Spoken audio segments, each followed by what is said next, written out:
ಈಗ ಡಿ.ಕೆ. ಶಿವಕುಮಾರ್ ಭೇಟಿಯ ವಿಚಾರ ಅಂದ್ರೆ ಇಶಾ ಫೌಂಡೇಶನ್ಗೆ ಹೋಗಿ ಅವರು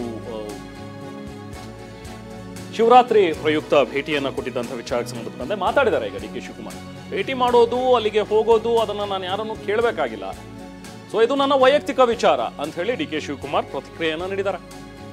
ಸೊ ನನಗೆ 1000 ಜನ ವಿರೋಧ ಮಾಡಲಿ, ನಾನು ಅದ್ರ ಬಗ್ಗೆ ತಲೆ ಕೆಡಿಸ್ಕೊಳ್ಳಲ್ಲ, ನಾನು ಜಾತಿಯ ಮೇಲೆ ರಾಜಕೀಯ ಮಾಡಲ್ಲ ಅನ್ನುವಂಥ ಒಂದು ಮಾತುಗಳನ್ನ ಡಿ.ಕೆ. ಶಿವಕುಮಾರ್ ಹೇಳಿದ್ದಾರೆ.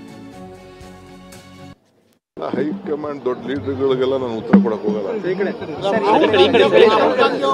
ನೋಡಪ್ಪ, ನಾನು ಹೋಗಿರೋದು ಶಿವರಾತ್ರಿ, ಶಿವನ್ ರಾತ್ರಿ, ಇದು ನನ್ನ ಸ್ವಂತ ಬಿಲೀಫು. ಯಾರು ಟ್ವೀಟ್ ಮಾಡ್ತಾರೆ, ಯಾರು ಮಾಡ್ತಾರೆ ಅನ್ನೋದಕ್ಕೆಲ್ಲ ನಾನು ಉತ್ತರ ಕೊಡಕ್ ಹೋಗಲ್ಲ. ನನಗೆ ಯಾವ ಬಿಜೆಪಿ ಸ್ವಾಗತನೂ ಬೇಡ, ಕಾಂಗ್ರೆಸ್ ಅವ್ರ ಸ್ವಾಗತನೂ ಮಾಡೋದು ಬೇಡ. ನೀವು ನನ್ನ ಬಗ್ಗೆ ಮಾತಾಡೋದ ಅವಶ್ಯಕತೆನೂ ಇಲ್ಲ. ಇದು ನನ್ನ ವೈಯಕ್ತಿಕವಾದ ನಂಬಿಕೆ. ಯಾರು ಏನ್ ಕಾಮೆಂಟ್ ಮಾಡಿದ್ರು ಗೊತ್ತಿಲ್ಲ. ನನಗೆ ಸದ್ಗುರು ಅವರು, ನಮ್ಮ ರಾಜ್ಯದವರು, ಮೈಸೂರವರು, ಇಲ್ಲಿ ಕಾವೇರಿ ವಿಚಾರ ಬಂದು ಹೋರಾಟ ಮಾಡಿದ್ರು. ಈಗ ಸೇವ್ ಸಾಯಿಲ್ ಅಂತ ಹೋರಾಟ ಮಾಡ್ತಾ ಇದ್ದಾರೆ. ನಮ್ಮ ರಾಜ್ಯದಲ್ಲೂ ಕೂಡ ಬೇಕಾದಷ್ಟು ಅವರ ಫೌಂಡೇಶನ್ನಿಂದ ಒಳ್ಳೆ ಕೆಲಸಗಳು ಮಾಡೋಕ್ಕೆ ಹೊರಟಿದ್ದಾರೆ. ನನ್ನ ಖುದ್ದಾಗಿ ಮನೆಗೆ ಬಂದು ಗೌರವದಿಂದ ಕರೆದ್ರು. ನಾನು ಅವರ ಭಾಷಣ, ಅವರ ಆಚಾರ, ಅವ್ರ ವಿಚಾರ ನಾನು ಮೆಚ್ಕೊಂಡಿದ್ದೇನೆ. ಅವ್ರು ಕೆಲವು ಪರ್ಸನಲ್ಲು ಏನೋ ಮಾತಾಡಿದಾರ ನನಗೆ ಗೊತ್ತಿಲ್ಲ. ನೀವು ಹೇಳಿದ ಮೇಲೆ ಈಗ ಮಾತಾಡ್ತಾ ಇದ್ದೀನಿ, ತಿಳ್ಕೊಳ್ತಾ ಇದ್ದೀನಿ.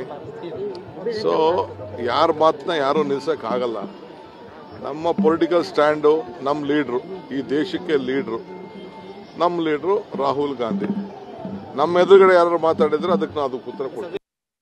1000 ವಿರೋಧ ಮಾಡಲಿರಿ, 1000 ಜನ ವಿರೋಧ ಮಾಡಲಿ, ನನ್ನ ನಂಬಿಕೆ. ಈಗ ನಾನು ನೋಡೋಣ ಕೆರೆ ಮಟ್ಟಕ್ಕೆ ಹೋಗ್ತೀನಿ, ನಮ್ಮವರೇ ಕೇಳ್ತಾರೆ ನಮ್ಮ ಮಟ್ಟಕ್ಕೆ ಬರಲ್ಲ, ನೀನು ಅಲ್ಲಿಗೆ ಹೋಗ್ತಾ ಇದೆಯಾ ನೀನು ಅಂತ. It is my belief. ನನಗೆಲ್ಲಿ ಒಳ್ಳೇದಾಗ್ತದೆ ಅಲ್ಲಿ ಹೋಗ್ಬೇಕಲ್ಲ ನಾನು.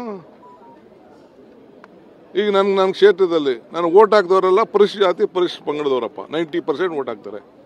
ನನ್ನ ಕ್ಷೇತ್ರದಲ್ಲಿ 99% ಬ್ರಾಹ್ಮಣರು ನನಗೆ ಓಟ್ ಹಾಕ್ತಾರೆ. ಗೊತ್ತಾ ನಿಮಗೆ? 99% ಬ್ರಾಹ್ಮಣ್ಸ್ ನಮ್ಮ ಕ್ಷೇತ್ರದಲ್ಲಿ ಓಟ್ ಹಂಗಾರೆ ಬ್ರಾಹ್ಮಣರೆಲ್ಲ ಬಿಜೆಪಿ ಅಂತ ಮಾಡ್ಬಿಡಕ್ಕಾಗ್ತದ? It is not possible. ಹೆಂಗ್ ಗೊತ್ತು? ಅಲ್ಲ ರೀ, ನಾನು ಯಾಕೆ ಬೇರೆ ಧರ್ಮಕ್ಕೆ ಹೋಗ್ಲಿ? ಬಟ್ ನನಗೆಲ್ಲ ಧರ್ಮದ ಬಗ್ಗೆನೂ ಪ್ರೀತಿ ಇದೆ, ನಂಬಿಕೆ ಇದೆ. ನನಗೊಂದು ನಂಬಿಕೆ ಇದೆ, ಮಾನವ ಧರ್ಮಕ್ಕೆ ಜಯವಾಗಲಿ, ಧರ್ಮದಿಂದನೇ ವಿಶ್ವಕ್ಕೆ ಶಾಂತಿಯನ್ನು. ನಮ್ಗೇನು ಗೊತ್ತು ಯಾರು ಅರ್ಜಿ ಹಾಕೊಂಡು ಯಾವ ಧರ್ಮದಲ್ಲಿ ಹುಟ್ಟಬೇಕು ಅಂತ? ಯಾರು ಅರ್ಜಿ ಹಾಕೊಂಡಿದ್ದಾರಾ? ಯಾರು ಅರ್ಜಿ ಹಾಕೊಂಡಿಲ್ಲ. ಅವ್ರವ್ರ ವಿಚಾರ ಆಚೆ. ಈಗ ಕೆಲವರೆಲ್ಲ ಈಗ ಅಂಬೇಡ್ಕರ್ ಅವರು ಹಿಂದೂ ಧರ್ಮದಲ್ಲಿ ಹುಟ್ಟರು, ಬೌದ್ಧ ಧರ್ಮಕ್ಕೆ ಸೇರ್ಕೊಂಡ್ರು. ಅದು ಅವರ ಸ್ವಂತ ವೈಯಕ್ತಿಕವಾದಂತ ವಿಚಾರ. ಅವ್ರು ಮಾಡ್ತಾ ಇರ್ಲಿ, ನಮ್ಮ ಬಗ್ಗೆ ಚರ್ಚೆ ಮಾಡ್ತಾ ಇರ್ಲಿ ಎಲ್ಲರೂ.